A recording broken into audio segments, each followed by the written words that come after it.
Prontinho, pode iniciar. Certinho. Pessoal, boa noite. Tudo bem com vocês? Hoje a gente vai para a nossa terceira aula de gestão de segurança. A gente vai começar falando um pouquinho sobre os EPCs e EPIs, depois a gente vai passar para a sinalização de segurança, tá ok? Então, a primeira coisa aí, né, que a gente vai ver são os EPIs e os EPCs. Né? A gente tem os EPIs, que são equipamentos de proteção individual, que é aquele que vai proteger o funcionário, o colaborador individualmente, certo? Uma máscara, uma luva, e a gente tem o EPC, que é aquele material, aquele equipamento que vai proteger o local também. Então, é o equipamento de proteção coletiva. Nessa imagem, a engrenagem do EPC está maior do que a do EPI, porque a proteção, né, o nível de proteção que o EPC te oferece é maior do que o do EPI. Ele se sobressai ao EPI, ok?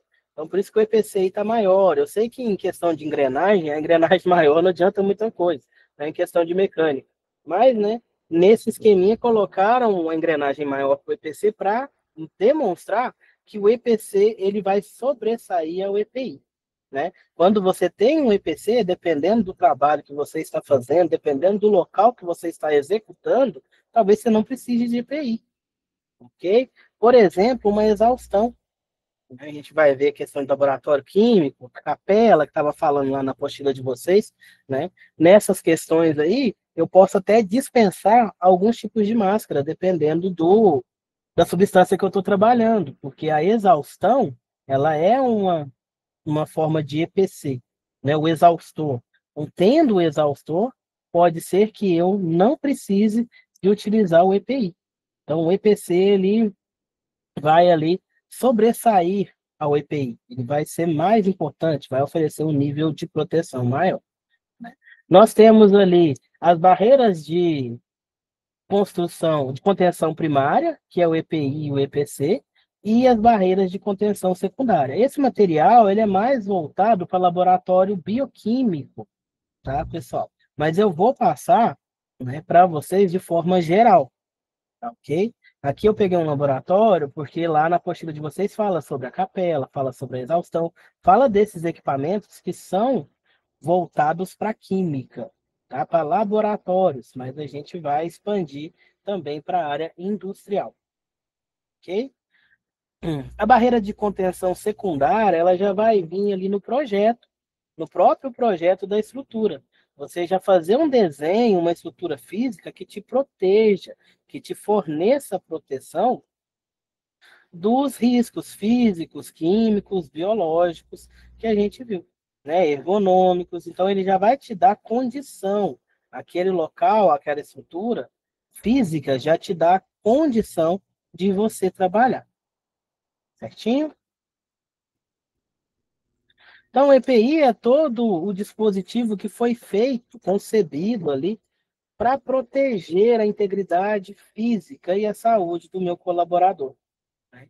Eu não eu não corroboro muito com essa definição de EPI, tá? Porque o EPI, gente, ele não protege 100%.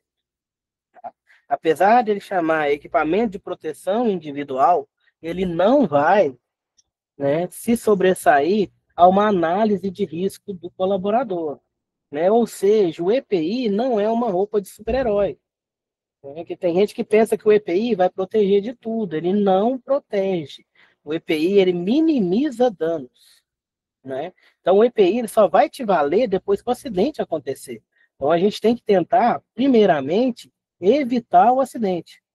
Né? Se eu tiver com um óculos e tiver uma projeção de alguma partícula até meu olho, vai atingir o óculos e não vai chegar no meu. Mas eu tenho que trabalhar na contenção da partícula que pode ser arremessada no meu, né? Não somente no óculos. Porque senão eu vou ter que vestir o meu colaborador como se ele fosse um astronauta, ele vai perder um pouco de mobilidade, ele vai perder ali, né, agilidade para o trabalho, e eu vou estar trabalhando somente no depois que o acidente acontecer. Bom, essa definição é da NR6, que é a ANR que fala de EPI especificamente. Ah, mas lembra aí que ele não te protege, ele minimiza danos, ele não evita todos os acidentes. Tem EPIs que vão ser melhores nessa questão de redução de danos, mas temos EPIs que não vão adiantar, dependendo da gravidade do acidente.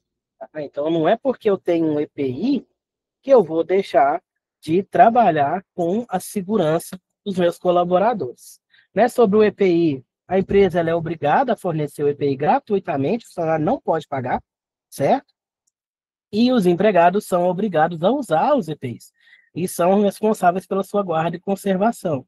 Né? Limpeza, guarda, na hora de trocar, é o colaborador que tem que procurar a empresa para trocar, certo? A empresa não vai ficar ali procurando você para trocar os seus EPIs, então você tem essa responsabilidade aí de trocar. Te deram uma máscara, ela tem um tempo de validade, um tempo de uso. Então, quem vai saber essa questão na hora de trocar ou não é quem está utilizando, certo? A empresa pode até te dar ali uma por mês, né, uma por semana, mas você que tem que saber a hora de trocar. Porque chega um momento que a máscara já saturou, então ela já não filtra mais. A gente vai falar dos EPIs aqui. Tá tranquilo, pessoal?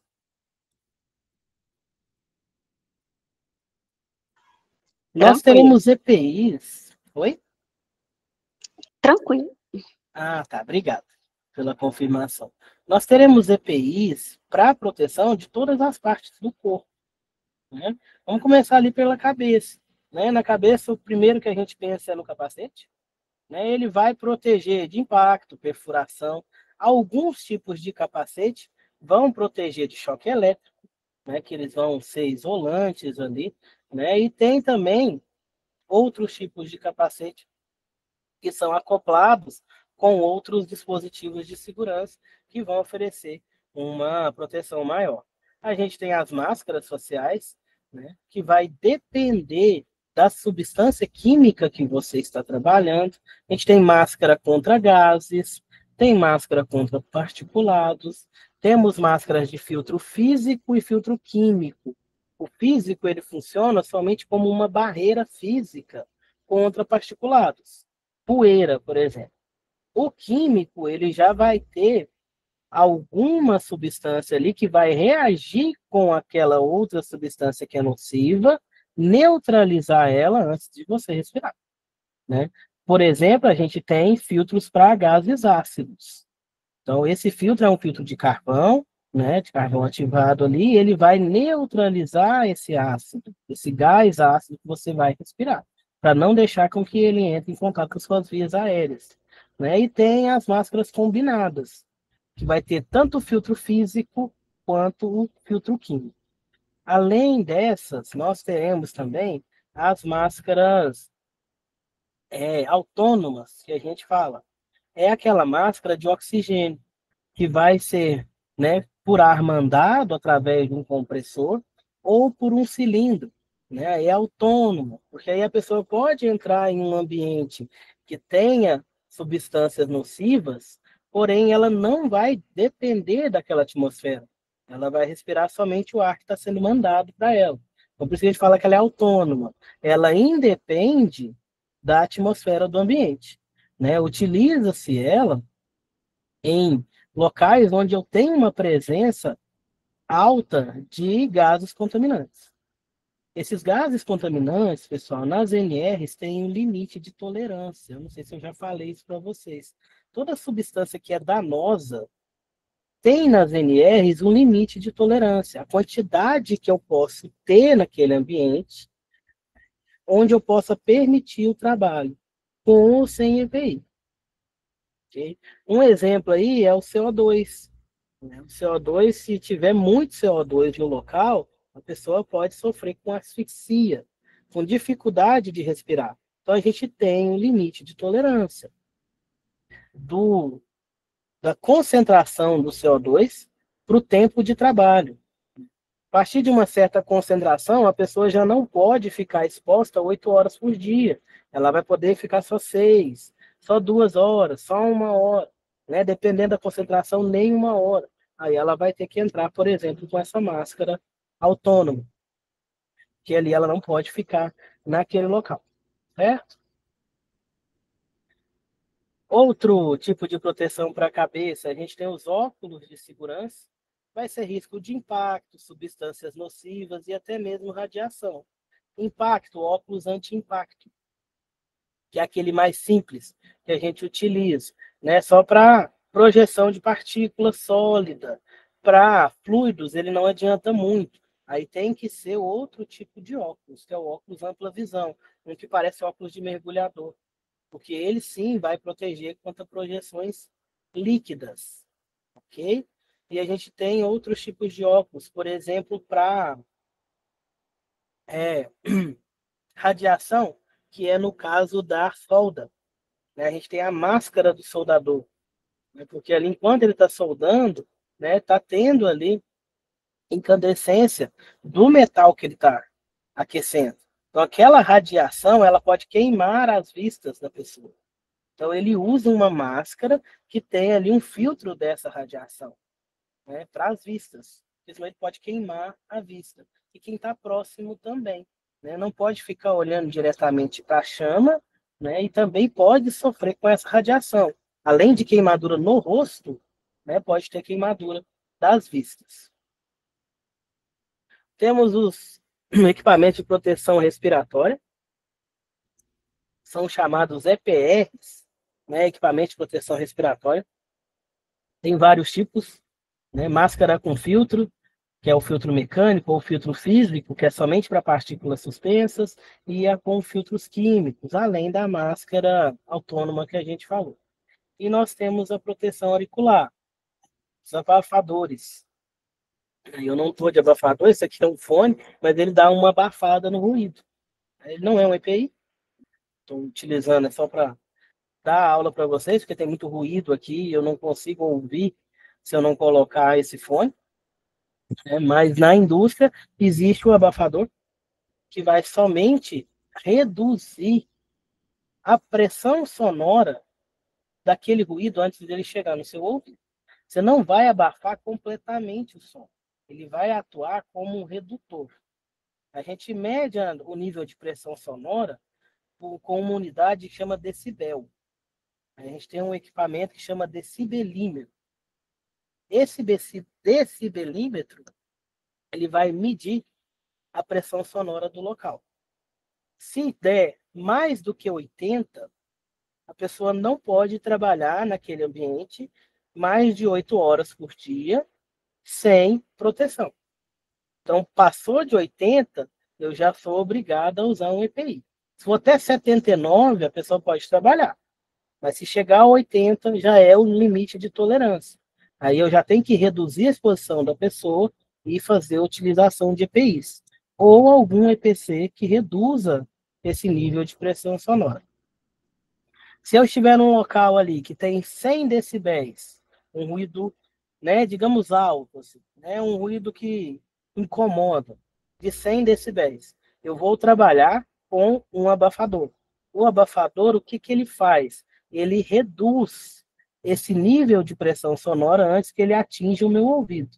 Então, ele vai valer, por exemplo, 20 decibéis. Aí eu coloco ele, se eu estou num local que tem 100 decibéis, eu passo a ouvir só 80, porque passa por ele, ele reduz esse nível de pressão sonora antes dele passar para o meu ouvido, certo? Então ele não vai isolar completamente o som, tá? Ele vai só diminuir um pouco aquele ruído para que ele não chegue com um nível muito alto no seu ouvido. Então, né, o EPI, como a gente fala, ele não é o melhor, a melhor opção que você tem. Ele é a última.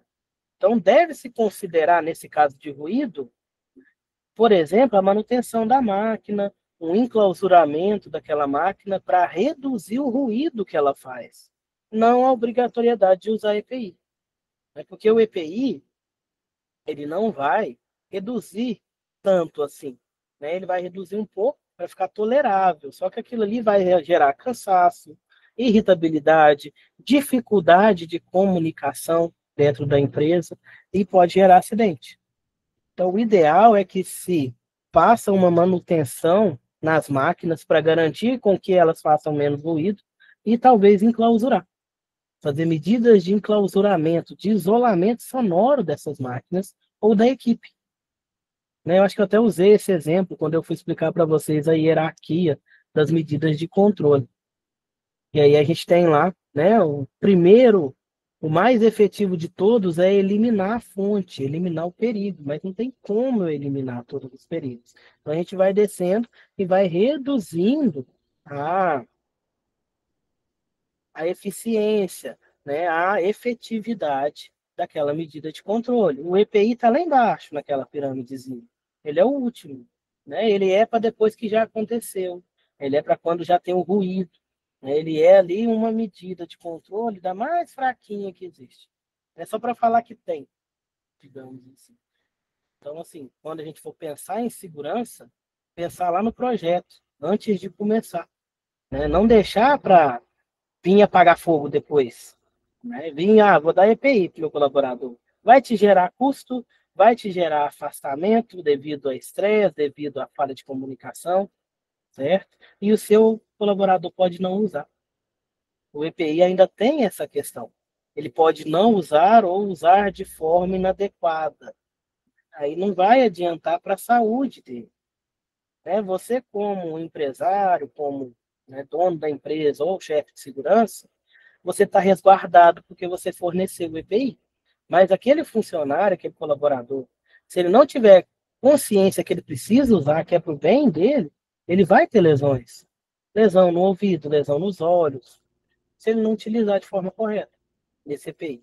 Então, o EPI, ele dá muita brecha. E brecha para acidente. É melhor a gente trabalhar no antes, né? No EPC, numa medida de controle administrativa, em algo mais efetivo do que somente o EPI. Colocar o EPI ali como uma salvaguarda, como um escudo, né? Como se fosse uma última proteção, né? Pensar nas anteriores e deixar o EPI como última solução ali, para que se acontecer o EPI está ali para reduzir o dano daquele acidente, certo? Aqui alguns exemplos, pessoal, de máscara de filtro mecânico. Ela vai somente filtrar. A gente chama essas máscaras de PFF, né? Vocês devem ter lembrado aí da época da pandemia. Falava, a máscara PFF2 é melhor do que a PFF1. Né? Essa daqui, por exemplo, é F1. Essa daqui já é F2. O que é esse F? Né? PFF significa peça facial filtrante. PFF1, ela tem uma camada de filtro. PFF2, duas camadas filtrantes. PFF3, três camadas filtrantes. Quanto mais camadas, melhor a eficiência desse filtro, certo?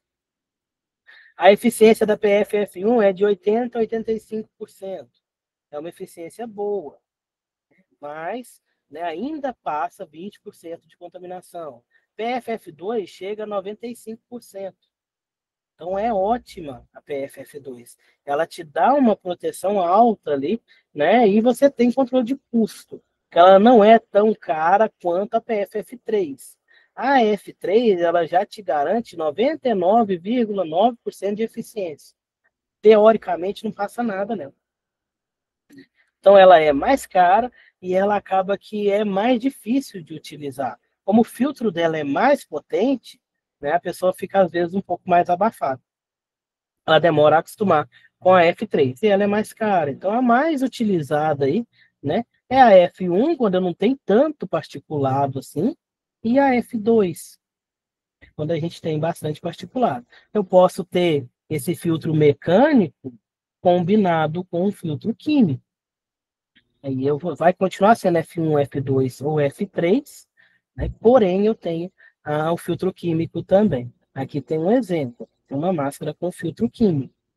Essa máscara aqui, ela é com manutenção, né?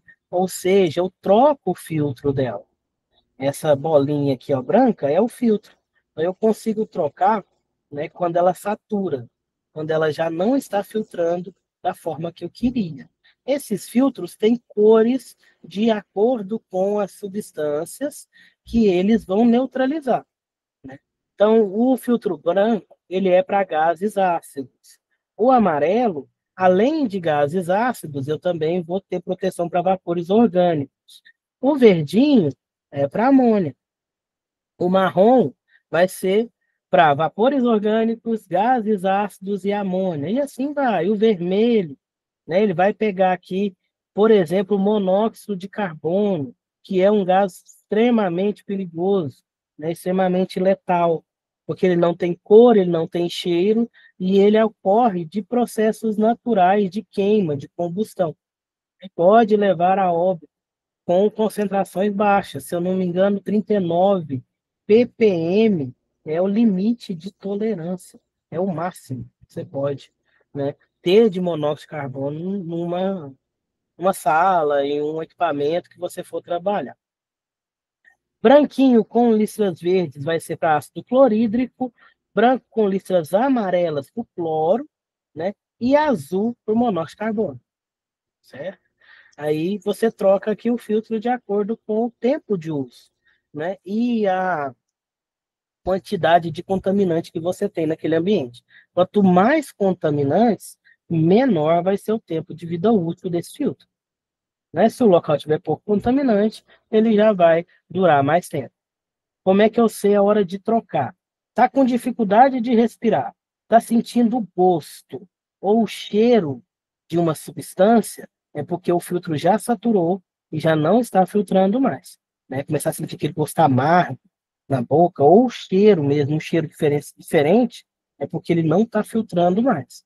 Já está na hora de trocar, né? Aí tem a validade, né? Por exemplo, uma máscara PFF2 daquela tipo concha, ela tem uma vida útil de até 8 horas, mas em condições normais, né? Condições normais de contaminação baixa. Contaminação baixa, você fica quietinho. Agora, você trabalhando, fazendo uma atividade, você vai respirar mais, vai consumir mais oxigênio. Em um local que tem mais contaminação, ela não passa de 6 horas. Dependendo da quantidade de contaminação que você pode ter naquele ambiente, você tem que trocar ela de 4 em 4 horas. Apesar dela te dar ali um intervalo, uma janela de utilização de até 8 horas, é somente para você ficar paradinho, sentadinho num ambiente comum. Um ambiente que você tem mais particulado, vai diminuindo. Tem gente que se deixar, usa aquela máscara tipo concha, 5 dias. Não adianta. Aí já não está filtrando mais. Certo? Outros tipos de máscara, né? A gente tem, essa daqui é a semifacial, porque ela protege vias aéreas, né? E ou a boca e o queixo do colaborador. E a gente tem a facial, que é a que além de proteger as vias aéreas, também vai proteger os olhos, tá? Então a diferença das duas. As duas são filtro químico, a gente troca o filtro aqui, ó, de acordo com, né, o tempo de utilização, né? Porém, essa daqui vai proteger também os olhos da pessoa. Essa daqui protege somente as vias respiratórias. Os óculos, né? Esses óculos aqui, pessoal, esse aqui é um anti-impacto, nessa imagem aqui, muito utilizado em laboratório, em serralheria, em pessoal que trabalha montando andaime, né? Construção civil, o pessoal usa muito essa daqui, esse óculos aqui que é o anti-impacto. E esse daqui é o ampla visão. Esse daqui ainda está acoplado com uma face shield, que é uma máscara de proteção facial. Certo? Esse daqui, ó, ele não vai deixar cair fluidos, que fluidos atinjam também a região dos olhos do colaborador. Certo? Esse daqui, ó, ela deve estar mexendo com algum ácido, então colocou esse óculos aqui, que se tiver um derramamento, né, arremessar uma gotícula, né, não vai ter perigo de atingir os olhos dela, né, nem o rosto, porque ela está com essa máscara. Né, talvez aqui a cabeça, parte de cima do couro cabeludo, mas o rosto em si não vai ser atingido, certo? Tranquilo até aqui?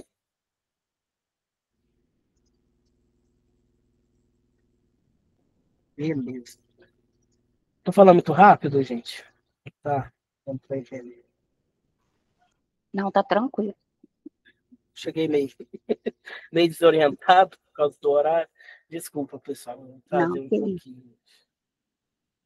Então vamos continuar. Só um momentinho.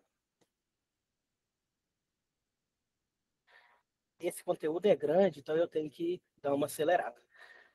Outros tipos de EPI, proteção para o corpo, né? A gente tem avental, macacão, né? E protetor de tronco. Uma questão importante, jaleco não é EPI, tá, gente? Não, ele é antiácido, mas ele não é EPI. Para ser EPI, o equipamento precisa ter o que a gente chama de CA, que é um certificado.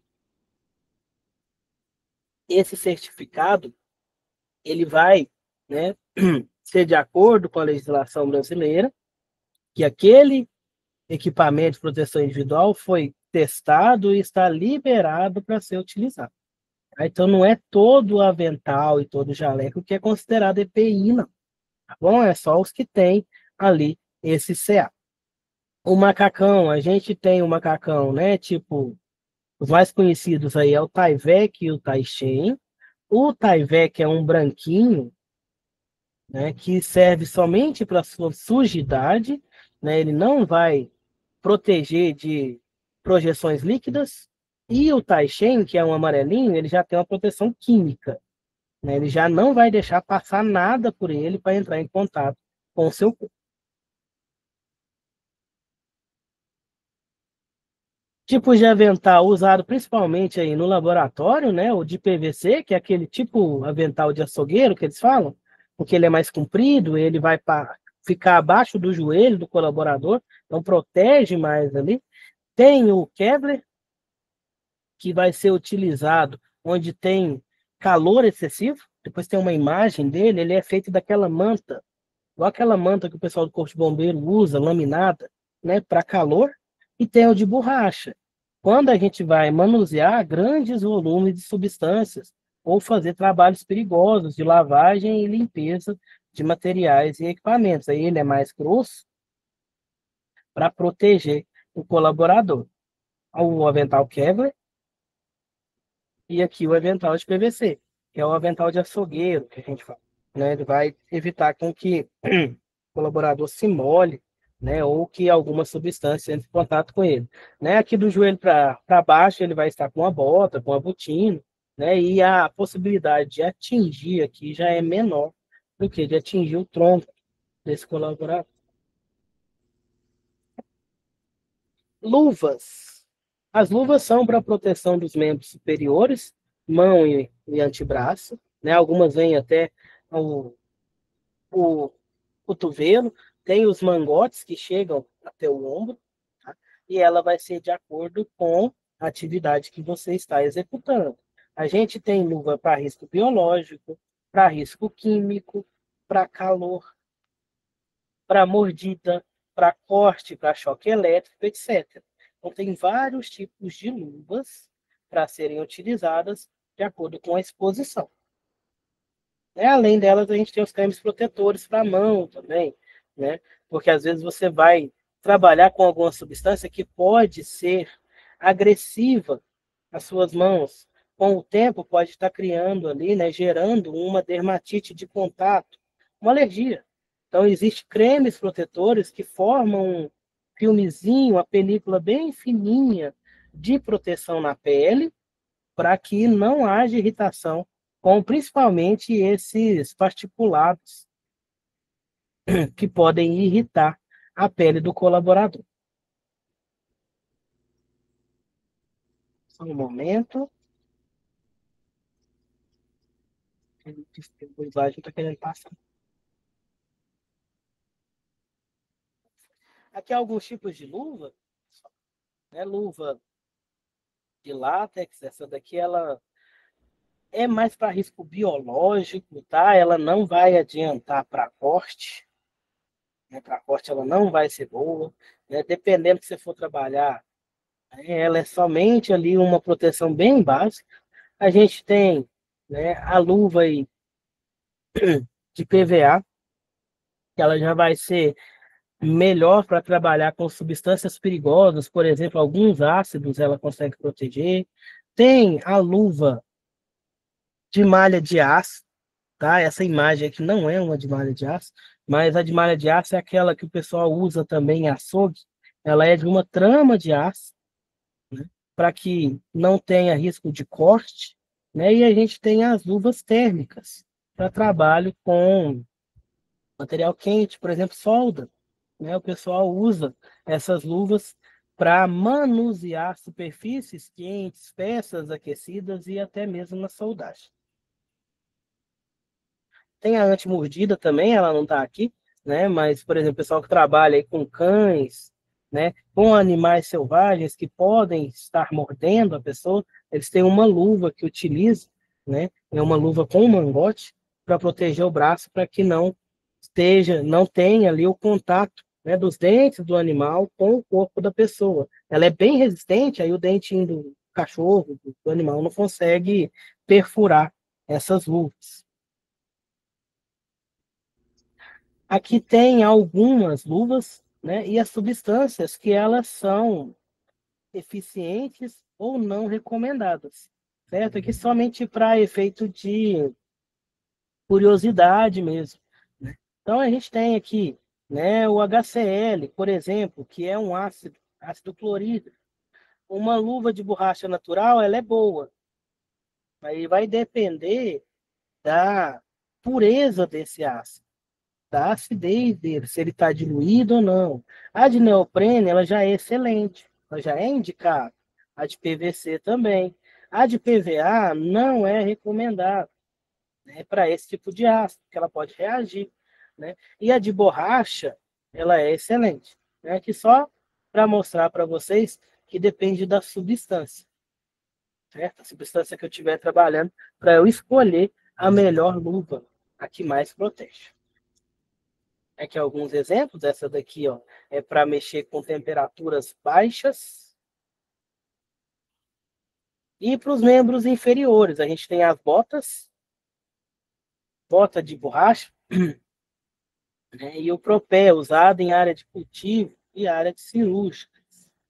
Aqui um exemplo, né, desses, parece umas toquinhas de não tecido, né? Isso daqui é para evitar contaminação. Por exemplo, bloco cirúrgico, o pessoal utiliza isso daqui para não trazer contaminação de fora, né, para dentro do centro cirúrgico. Então, as pessoas vão utilizar essa touquinha, né, parece uma touquinha, para que não entre contaminação. A gente tem as botas de PVC para trabalhos com umidade, né, tem de cano longo, de cano médio, de cano baixo. Ela também vai evitar escorregamento, né, etc. Tem as botinas, né, botinas com bico de PVC, né, é um polímero. Essa biqueira dela, antigamente era de aço, só que ficou dando problema demais. Às vezes caía alguma carga no pé do colaborador, aquela biqueira de aço exprimia os dedos, cortava os dedos, decepava ali os dedos da pessoa, então colocaram uma de polímero. E também ela tinha, não podia ser utilizada em eletricidade. Aí colocaram um polímero que ele é resistente, ele é leve, ele não vai sofrer esse amassamento igual tinha na biqueira de aço e pode ser utilizado em serviços com eletricidade. Outros equipamentos, né? Cinto de segurança, tipo paraquedista para trabalho em altura, abafador. A gente tem esse que é o tipo concha, e tem esse protetor auricular, que a gente fala que é o tipo plug. Né? Tem os capuz, por exemplo, de soldador, capacete, óculos, luvas, capa de chuva, etc. São vários EPIs, né? Se a gente for falar de todos aqui, não dá tempo em uma aula. Considerações para se escolher um EPI, né? O tempo de adaptação, a gente sempre tem um tempo para adaptar ele, tá? EPI não é gostoso de usar, né? Vamos ser sinceros, mas você precisa se adaptar a ele, porque ele vai ser a sua salvaguarda, sua proteção, se acontecer alguma coisa. Conforto, né? Os EPIs vêm sendo estudados, melhorados com o tempo, né? Por exemplo, a botina, né? Antes a botina era pesada, né? Tinha botina que podia chegar a pesar ali quase 3 quilos, o par de botina, né? Por causa de toda essa proteção que ela tinha. que não era somente na biqueira, né? Ela tinha mais proteções ali contra perfuro cortantes, etc. Hoje em dia ela já é bem mais leve, né? Tem alguns modelos que não chegam a 800 gramas, né? O peso do par. Então dá mais conforto para a pessoa, né? Qualidade, verificar a questão do CA, que é o certificado de aprovação, se esse equipamento de proteção está liberado para ser utilizado, e o treinamento quanto ao uso, a forma correta de utilizar, certo? Tem a forma correta de colocar a máscara, tem a forma correta de utilizar o abafador, né? Então a pessoa precisa ter treinamento, né, de como vai utilizar. Simbologia, né? Se você chegar em algum local, né, falando agora de sinalização, né, tiver essas plaquinhas azuis, significa que aquele local você tem a obrigatoriedade de usar o EPI. O azul ali é um aviso, certo? Ele está te falando, ó, precisa de usar botina, precisa de usar o óculos nesse local. Então, vocês vão ver aí, plaquinhas azuis são de aviso, né, de conscientização. Vocês vão ver que o amarelo, ele é alerta, né? Por exemplo, local que tem área restrita, né, vai ter ali um escritinho amarelo. O vermelho é perigo. Também vai ser voltado ali para incêndio, né, para rede de combate a incêndio, vermelho. O verde, a gente vai ver que tem a ver com a segurança do trabalho. Por exemplo, delimitação de saída, rota de fuga, vão ser plaquinhas verdes, né, e assim vai. As tubulações também, pessoal, elas têm as cores delimitadas pela ANR. Um exemplo, a amônia, ela vai estar em tubulações de cor roxa. O ácido sulfúrico vai circular por tubulações de cor laranja ou tanques de cor laranja. Isso daí é da ANR, certo? O vermelho vai ser para a rede de combate a incêndio, para onde passa a água para combater incêndio. E assim vai, certo? Cada substância tem uma cor ali pela ANR da tubulação. O verde é oxigênio. Vocês já devem ter visto em hospital, visto aí cilindros de oxigênio, né, eles costumam ser verdes. O verde é a cor do oxigênio. Né? E tem outras cores, eu não vou lembrar todas de cabeça agora, tá, pessoal? EPC, equipamento de proteção coletiva, né? Eles vão estar instalados no local e eles sobressaem aos EPIs. Né? Aqui nesse exemplo, a gente tem capelas. O que são capelas? São locais isolados, aonde a gente trabalha com substâncias perigosas. Lá dentro tem um exaustor. Então eu vou fazer uma reação química, né, que envolve ácido. Eu vou trabalhar dentro da capela, né? Eu vou colocar somente as minhas mãos ali, com luva, com proteção, e vou fazer a reação dentro dessa capela, com o exaustor ligado. Porque qualquer gás que for gerado ali durante a reação química, o exaustor vai puxar e não vai deixar com que ele venha até a minha via respiratória. Né? A gente tem as capelas completamente isoladas, que a gente vai ver, e tem as capelas semi-isoladas, que são essas aqui, né? Que você abre essa portinha dela de vidro até uma certa altura, onde você consiga inserir seus braços ali para trabalhar, e tem as que são isoladas, que elas têm uma luva ali. Você coloca a mão dentro da luva e trabalha completamente isolado dentro da capela. A gente tem outros EPCs, né? Por exemplo, em laboratórios, que é o chuveiro com lava-óleos, tem imagem aqui, ó. Esse aqui é o chuveiro com lava-óleos. Chuveiro aqui, a ducha é aqui em cima. Se a pessoa, né, tiver o contato com uma substância química, caiu nela, ela vai usar esse chuveiro, ela vai puxar aqui, ó, esse acionamento e ele vai despejar água sobre ela. Aqui embaixo é o lava-óleos. Aqui tem o dispositivo de abertura, a pessoa empurra e ele vai jogar a água para cima, igual um chafariz. Aí a pessoa coloca o rosto aqui, onde vai atingir a água nos olhos. Esse daqui é outro tipo de chuveiro de descontaminação. Esse daqui ele é acionado pelo pé. Na hora que a pessoa pisa aqui, ó, essa gradinha desce e ele já aciona. né, a ducha para lavar ali a pessoa. Então, todo laboratório físico, químico, laboratório de mineração, laboratório de química, laboratório biológico, vai ser obrigatório que tenha esse chuveiro de emergência, certo? Para que, se tiver algum contato com uma substância perigosa, a pessoa consiga fazer a descontaminação.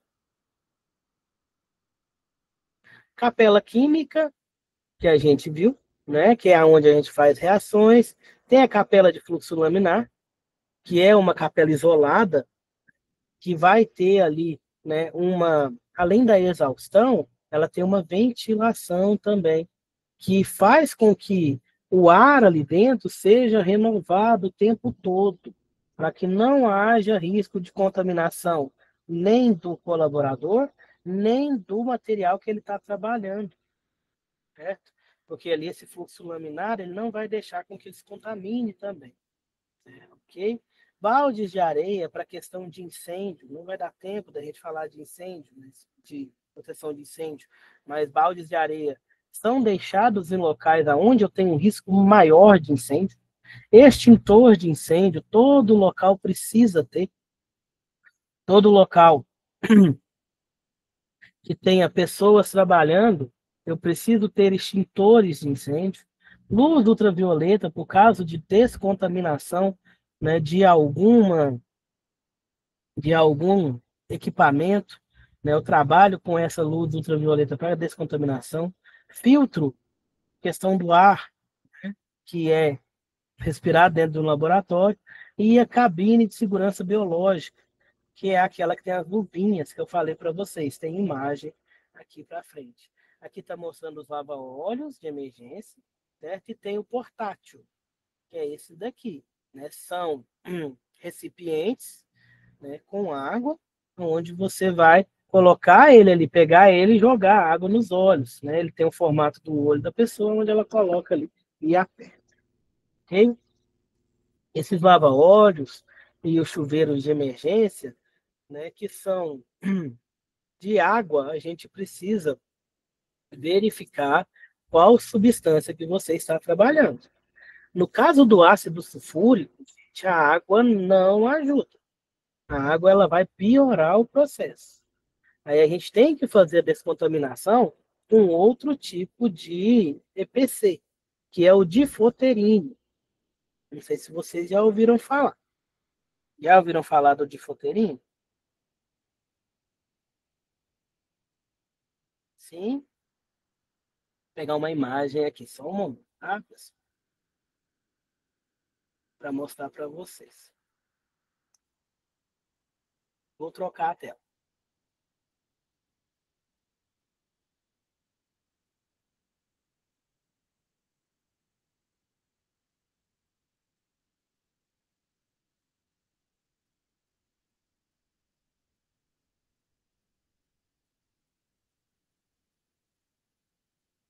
Dentro desses.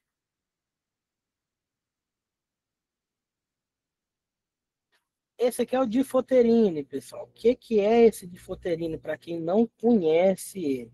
Ele é uma solução salina que foi pesquisada, que foi trabalhada, que foi configurada ali para neutralização em caso de acidente envolvendo substâncias químicas perigosas, certo?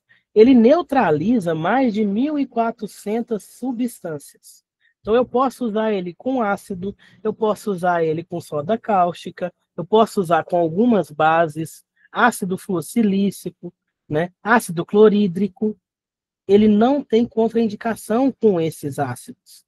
Então, ele vai ser utilizado para neutralização desses ácidos quando em contato com a pele, certo? Porque alguns desses ácidos, se eu jogar água, a água ela acelera a reação. Então, ela faz com que a pessoa machuque mais, né? Você vai precisar de um volume muito grande de água para lavar esse ácido, né, que a pessoa entrou em contato. Dependendo da proporção do contato, quando você joga a água vai levando a pele da pessoa junto. Viu, gente? Porque aí ela vai queimando, o ácido vai queimando, vai corroendo aquilo ali, vai piorando a situação. Então, o difoterine, ele foi criado para isso, para descontaminação, nesse caso de substância perigosa. Okay? Ele parece uma água, você aperta o sprayzinho dele, ele parece uma água, ele é transparente, não tem cor, não tem cheiro, não tem nada, mas ele vai neutralizar a molécula agressora. Né? Ele vai capturar essa molécula e reagir com ela e não deixar ela reagir com seu corpo. Né? Ele vai te proteger. Né? Lógico que depende da velocidade com que você utiliza ele. Okay? Então, quanto mais rápido você jogar ele, mais eficiente ele vai ser. Então, ele tem que ser levado para sua frente de trabalho. Você vai trabalhar próximo a um circuito de solda, leva o difoterine. Leva o difoterine com você, porque se tiver um contato, ele estando com você ali, você utiliza, certo? Ele tem várias embalagens. A gente tem embalagem, né? Esse daqui é o Microdap, que é um spray pequeno, né? Um aerossolzinho pequeno, parece embalagem de desodorante, de 100 ml, pequenininho. Esse aqui é bem portátil, você leva no bolso. Tem o Mini Dap, que é um pouquinho maior. Esse aqui ele é do tamanho do desodorante mesmo, que ele é de 200 ml. Okay? A gente tem esses dois tipos aqui. Eu estou desenhando, não sei se vocês estão vendo. Vou puxar aqui. Esse aqui, ó, é o Microdap, que é o de 100 ml. Esse é o de 200 ml, que é o Mini Dap. Né? Eles são para rosto, braço, para contatos menores. Ele não serve para o olho. Mas caiu no seu olho, você não tem o específico, pode usar. Tá? Pode usar esse spray aqui. A única uma orientação que se dá é que afaste um pouco mais o spray e jogue. É mais difícil manter o olho aberto enquanto está apertando o spray. Tá? Mas se não tiver outro no local, utilize esse daí. O conteúdo dessas embalagens é o mesmo. É o mesmo de futerino. O que vai mudar é somente o formato da embalagem e a quantidade. Tá? O produto é o mesmo.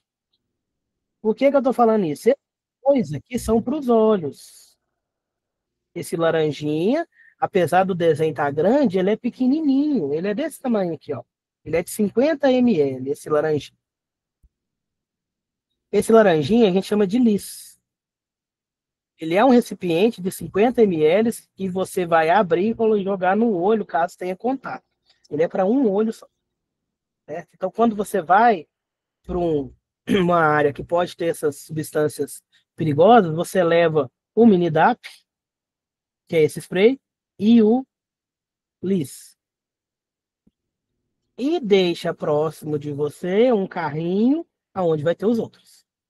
Então, esse laranjinha, você começa ali a utilização logo após o contato com o olho, né? Você já joga no olho. Depois você continua a lavagem dos olhos com esse LPMT, que é um recipiente de 500 ml, né? Que também tem aqui uma abertura, uma saída em formato do olho, que você joga no olho, certo?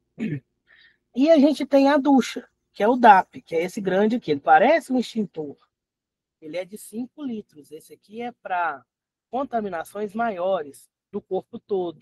Né? Então, ele é igual uma ducha. Você aperta ele tem um esguicho, igual um extintor de incêndio, e você joga na pessoa. Se tiver uma contaminação maior, esse daqui você vai precisar de alguém para te ajudar, para jogar em você. Sempre fazer a descontaminação da cabeça aos pés, sempre começando da cabeça, porque é a área onde você tem maior possibilidade de ter danos mais severos, danos irreversíveis, por exemplo, o olho, por exemplo, as vias respiratórias. Então, quando for um derramamento em uma pessoa, você joga de cima para baixo, esfoterine. Primeiro vai jogar nos olhos da pessoa, porque o do olho é até 9 segundos para ele ter uma eficiência boa. Passou de 9 segundos, ele vai ser eficiente, mas o contato do olho com a substância química, né, já vai ter acontecido, então ele vai ser menos eficiente. A pessoa pode perder um pouco da visão. Agora, nos primeiros 9 segundos, ele consegue capturar ali aquele ácido, aquela soda que caiu no olho da pessoa, e ela pode não ter lesões nos olhos. Pode jogar na boca, no nariz, na orelha, não tem problema, tá? Porque ele não faz mal. Se a pessoa engolir, ele não vai fazer nenhum mal para a pessoa. Porém, se tiver o caso de engolir essa substância química, a soda, por exemplo, não vai adiantar eu tomar o difoterino depois, tá? Porque quando você ingere essa substância, talvez caiu no seu rosto, você engoliu sem querer, ela já desce queimando, lesionando as suas vias aéreas, né? Garganta, essa mucosa aí vai sendo toda agredida. Então não adianta tomar o difoterino, porque aí já queimou, já desceu queimando, não adianta.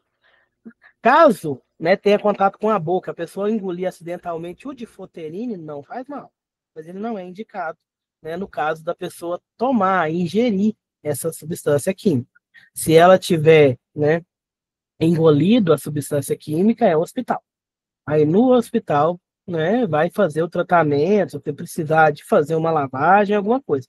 Né? Essa questão também de ingestão de substâncias perigosas, até substâncias que a gente tem em casa, tá, pessoal? Nunca provoca vômito, ok? E não dá qualquer coisa para a pessoa beber, não. É um tal de, dá leite que corta.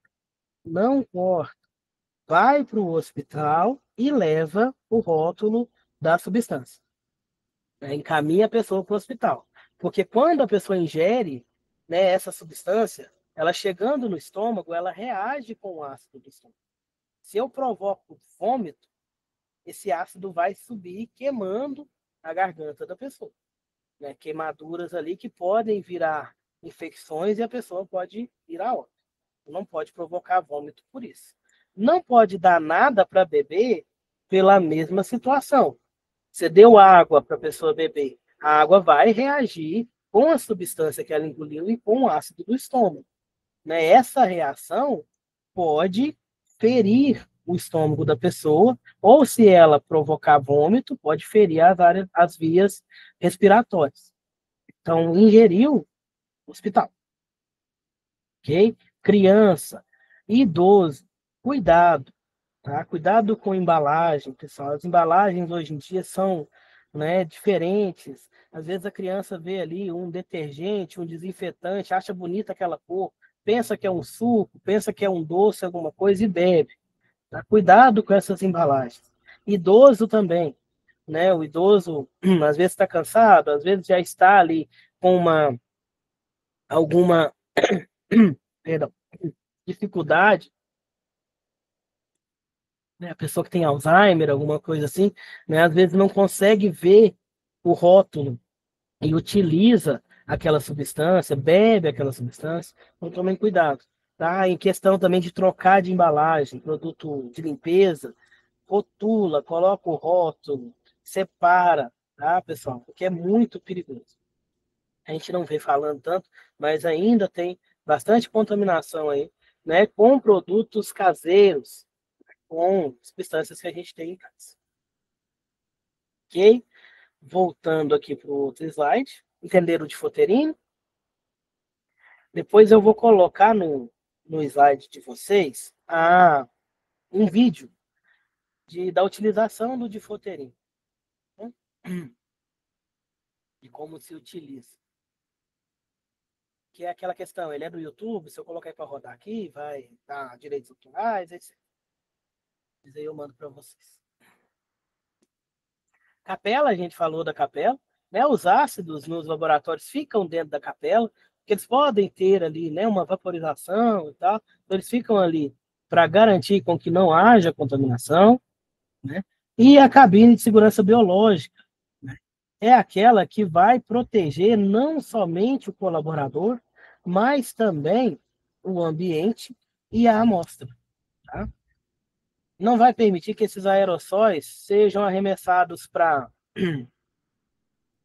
o ambiente. Aerossol, gente, é partícula muito pequena, tá? Pode ser líquida ou pode ser sólida, né? Quando a gente fala lá, o desodorante, a gente fala até errado, a gente fala aerosol, mas é aerossol, tá? É porque são gotículas muito pequenininhas, cerca de 1 micrômetro de diâmetro. 1 micrômetro é 1 milímetro dividido por 1000. Tá, gente? Então, assim, pensa 1 milímetro, divide ele por 1000, é 1 micrômetro. Então, um aerossol é uma partícula, perdão, que vai ter tamanho na casa dos micrômetros. 10 micrômetros, 50 micrômetros, ou seja, bem menor do que o milímetro. Tá? Então, essas aí elas ficam mais tempo suspensas no ar, devido ao tamanho delas, então aumenta o tempo de exposição e o risco de contaminação.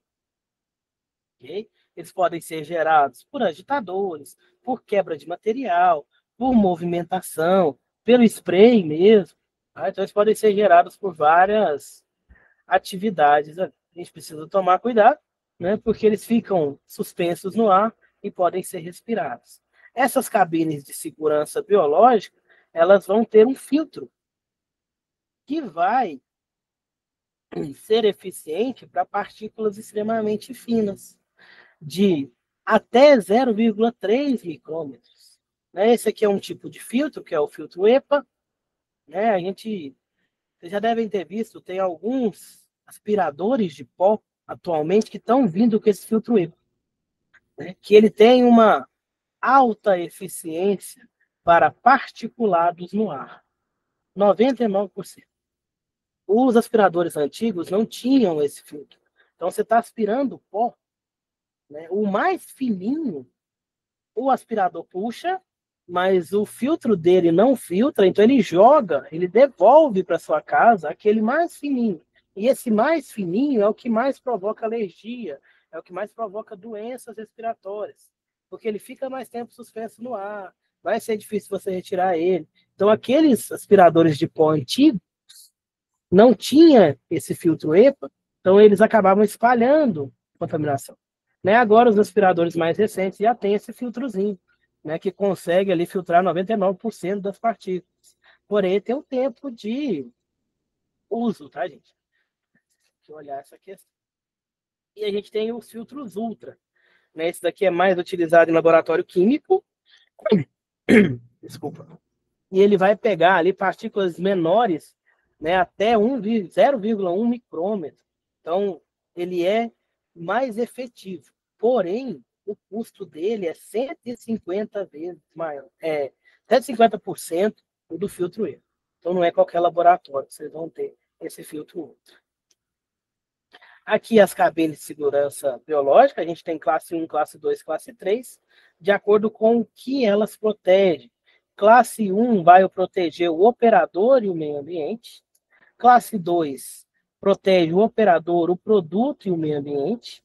E a classe 3, né, protege o colaborador, a substância e o ambiente. Classe 3 vai ser aquela que é utilizada para material de alto risco, ou biológico ou químico. Elas têm aquelas luvinhas. A pessoa vai ficar completamente fora do contato com aquela substância, que são luvas. A pessoa coloca o braço aqui, né, enfia o braço dentro dessa luva e trabalha lá dentro com essa luva. Ela não tem contato nenhum com a substância, ela é completamente isolada. Essa daqui é de classe 3. Tinha? Sabe? E esse slide aqui acabou. Deixa eu abrir o outro. Tranquilo, pessoal? Beleza. Vou só trocar a tela, tá, pessoal? Que agora tem um outro slide que vai falar um pouquinho sobre a sinalização de segurança. Só um momento. Vamos ver se vai dar tempo. A gente tem 20 minutos.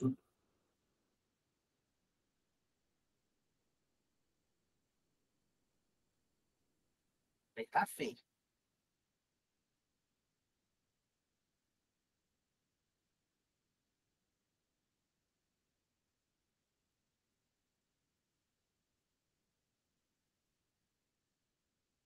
Vou mandar as duas para vocês, tá? Sobre a provinha, vocês já estão estudando. Esse mês a prova, né? Final do mês já. Quer dúvida, pode chamar, tá?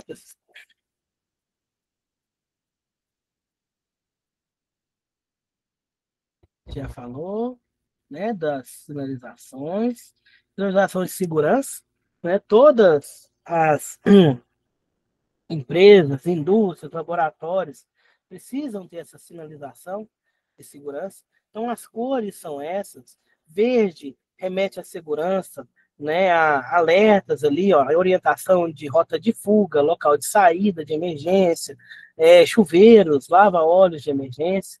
O vermelho, perigo, né, alertar em questão de perigo nos locais, risco de incêndio, né, vai ser o vermelhinho.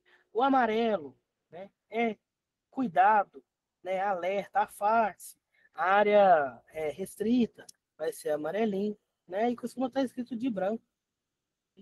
E o vermelho aqui, perigo, atenção. Mais exemplos aí, né, avisos. O laranja também, ele vai remeter ali a atenção. O equipamento de proteção individual a gente viu, o CA a gente falou, treinamento a gente falou. Um minuto, que a gente já viu, tá, pessoal?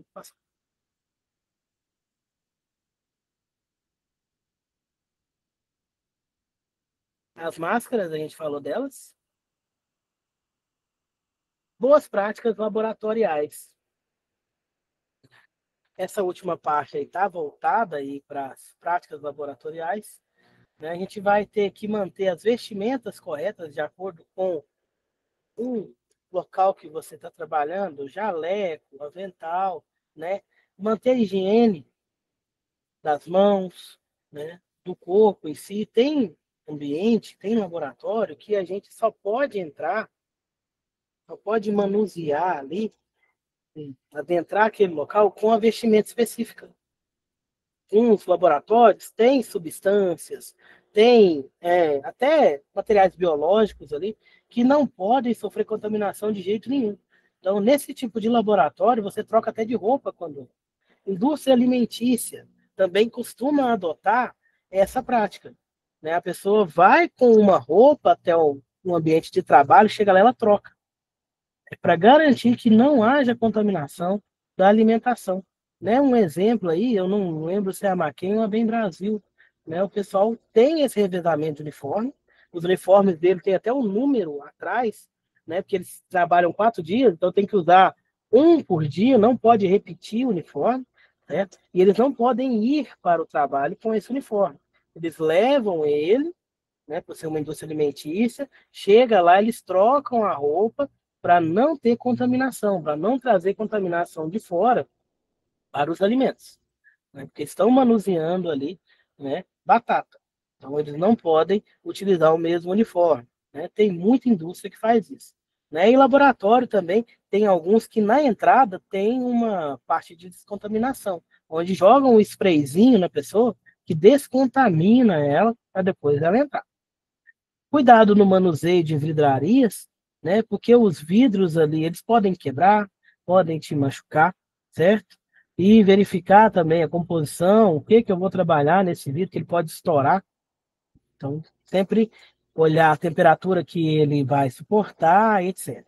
Transporte seguro, usar sempre o recipiente adequado para transportar materiais perigosos, o uso de avental durante toda a atividade, uso de EPI no geral, tá, pessoal? Durante toda a atividade que você estiver executando. Esse slide não tem a parte de proteção contra incêndio. Só um momento.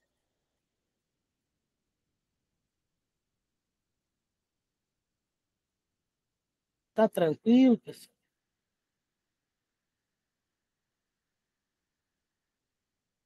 Beleza.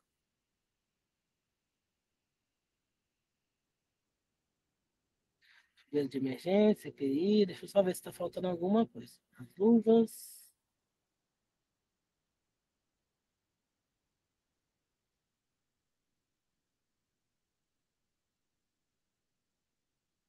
Só um momento. Ele não pegou aqui a classificação dos incêndios.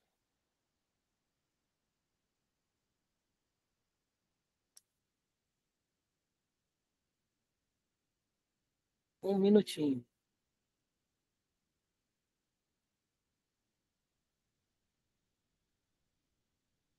Vou trocar a tela de novo.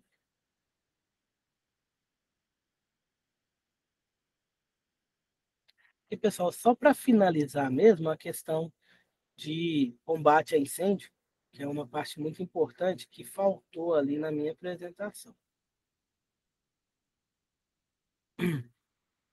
A gente vai ter as classes de acordo, né, com o tipo de material e a forma que esse material está queimando.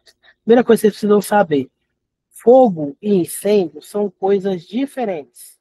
Tá? O fogo, pessoal, é uma reação química que acontece com a união de três fatores, que a gente forma o triângulo do fogo, que é o calor, o comburente e o combustível. O calor, ele pode vir por forma de fonte de ignição, né? Por exemplo, uma chama acesa, um, uma borra de solda, uma explosãozinha, um curto-circuito, né? Vai ser o calor, vai ser a ignição. O comburente, vamos falar do combustível primeiro. Combustível é o material que vai queimar, que vai alimentar o fogo, certo?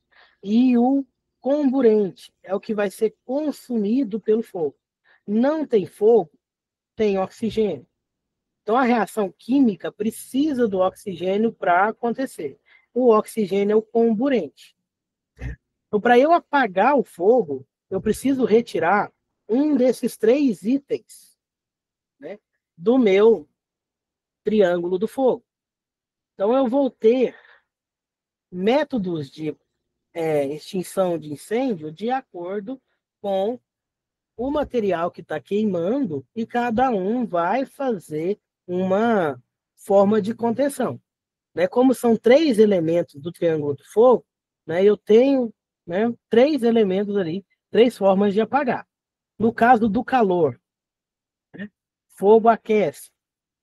Então, para apagar, eu venho com resfriamento. Reduz a temperatura. Né? Por isso que a maioria dos fogos, dos incêndios, né, a gente joga água para resfriar. Né? Que a água vai resfriar aquele material. A gente tem o comburente, que é o oxigênio, que é o que é consumido para o fogo continuar. Então, uma forma de retirar esse comburente é o abafamento. Se eu abafo, eu retiro o oxigênio, então eu mato a reação química. Então, não tem mais fogo. Então, eu vou apagar por abafamento. A pessoa está pegando fogo, né? A gente manda ela rolar no chão. Ou pega um tecido e joga por cima da pessoa, um cobertor, alguma coisa assim. Eu estou abafando o fogo. Estou tirando o oxigênio dele. Aí eu vou tirar uma das três bases do triângulo do fogo, então não vai existir fogo.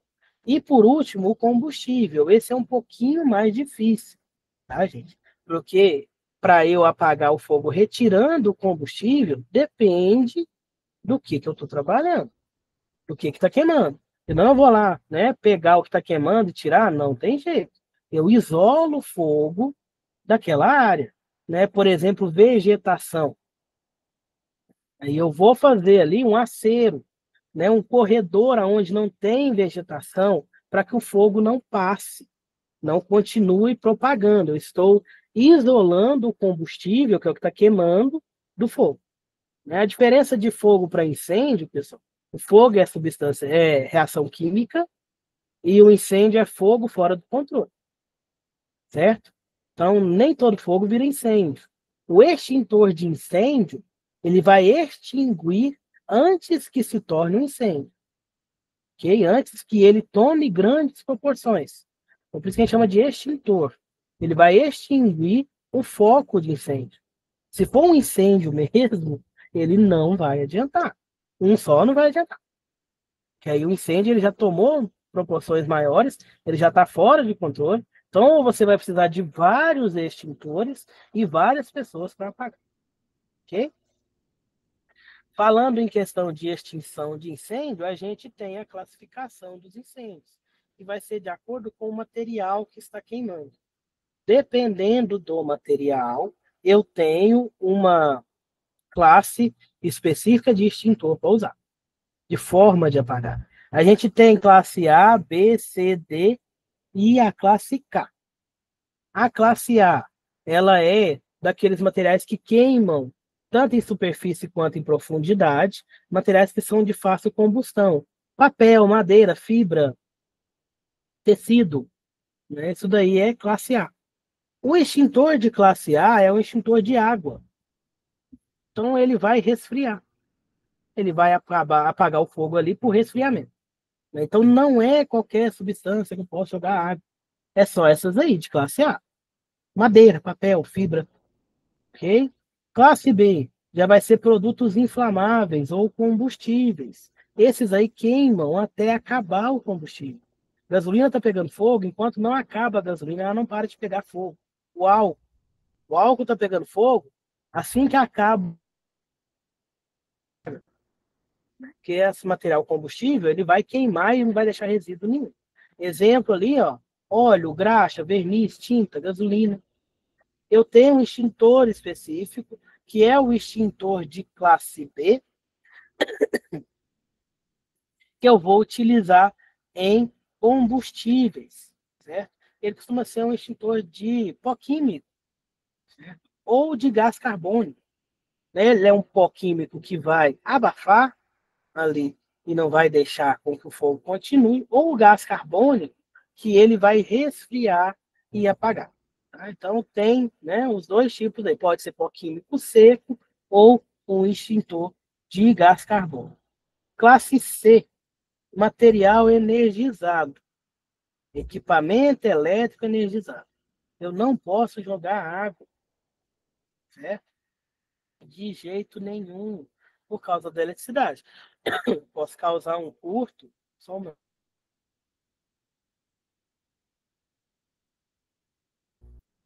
eu posso causar um curto ou até, né, aumentar a possibilidade de choque se eu jogar água nesse equipamento que está energizado. Então, o de classe C costuma ser de CO2, né? Ele também vai resfriar. Okay? Se o equipamento elétrico não estiver ligado na tomada, não estiver energizado, ele pode ser considerado como classe A, tá? Ah, a televisão pegou fogo, mas não está ligado na tomada. Eu posso jogar? Mas eu vou perder a televisão. Eu vou jogar água nela, né? O pó químico seco, desculpa, ou o gás carbônico, ele vai preservar a sua instalação elétrica desde que ela não tenha sofrido dano devido a isso. Classe D, elementos pirofóricos, metais pirofóricos. Né? São aqueles metais que pegam fogo por reação química. Tá? Ele é uma espécie de um pó também que vai isolar aquele material, né? Aquele material que está queimando. Então ele vai isolar ali, não vai deixar chegar mais oxigênio, mas aí você tem que aguardar ele resfriar. E se você retira esse pó e joga em cima ali, ele volta a pegar fogo. E o mais novinho que a gente tem é o de classe K, que é para óleos e gorduras de cozinha, principalmente, e graxa. Né? Se o óleo está pegando fogo na sua casa, não pode jogar água, ele explode, né? E vai queimar tudo que está ao redor, todo mundo que está ao redor ali. Você tem na sua casa que abafar a panela. A panela está pegando fogo, tampa a panela com a tampa dela mesmo, desliga o fogo e vaza, certo? Desliga ali, né, a chama e sai de perto, porque tem que esperar resfriar. Aí o pessoal fala, leva a panela para fora. Toma cuidado. Tampou, desligou o fogo, vaza. Deixa esfriar lá, não chega lá perto. Não tá com a tampa próximo, né, você pode utilizar uma toalha ou um pano de prato umedecido. Ele não pode estar encharcado, vocês vão torcer ele e vai jogar esse pano por cima. Ele vai apagar o fogo, porque se ele não tiver úmido, ele pega fogo também. Né? E nesse momento que ele apaga o fogo, na hora que você joga ele em cima da panela, você vai lá e desliga o fogo. Desliga a trempa ali, para que não volte a alimentar ali, a aquecer e pegar fogo de novo. O de classe K, ele é um extintor diferente, tá? Ele é prateado, né? Diferente dos outros que são vermelhinhos, ele é prateado. Vou mostrar uma imagem dele. Tá bom? E ele vai ser utilizado aí em cozinhas industriais. Ele é composto por uma solução de acetato de potássio, que vai reagir com o óleo e ele forma tipo um sabão, aquele óleo. Ele saponiza o sabão. Aí não deixa ele queimar mais. Isola o fogo, isola ele do fogo. Tá? Essa espuma que ele gera ali, ela não deixa com que o fogo volte a pegar no óleo. Porque se eu abafar, tem vídeos, vários vídeos aí. Se eu abafar, tá pegando fogo, eu vou lá e tampo. Quando eu tirar a tampa, se eu não tiver fechado o, a trempa ali, não tiver desligado, tiver fogo aí, o fogo volta. Com o extintor tipo K, não volta. Porque ele saponiza, né, ele faz o sabão com aquele óleo e não deixa com que ele continue pegando fogo. Certo? Alguma dúvida, pessoal? Vou só mostrar a imagem do extintor tipo K para vocês, se nosso tempo já está no fim. Aqui a imagenzinha dele, ó, ele é prateado, tá? E nele tá ali, o símbolo dele é preto. É um símbolozinho com uma frigideirinha aqui. Frigideirinha pegando fogo. Ele também pode ser utilizado em material de tipo A, classe A. Aí também vai ser eficiente. Mas ele é para óleos e gorduras e graxas. Se estiver pegando fogo. Ok? Pessoal, há alguma dúvida? Não, foi tranquilo. Certinho. Muito obrigado, pessoal. A gente fica por aqui. Uma boa prova para vocês. Tá? Estudem, dá uma olhadinha nos slides. A prova vai estar tranquila. Qualquer dúvida antes da prova, vocês podem me procurar. Na hora da prova, eu não posso ajudar vocês. Então, Ok, até a próxima. Até a próxima aula. Até o próximo módulo também. ok. Até. Até. Boa noite. Boa noite, gente. Tchau. Tchau. Obrigado. De nada, Arthur. Obrigado a você.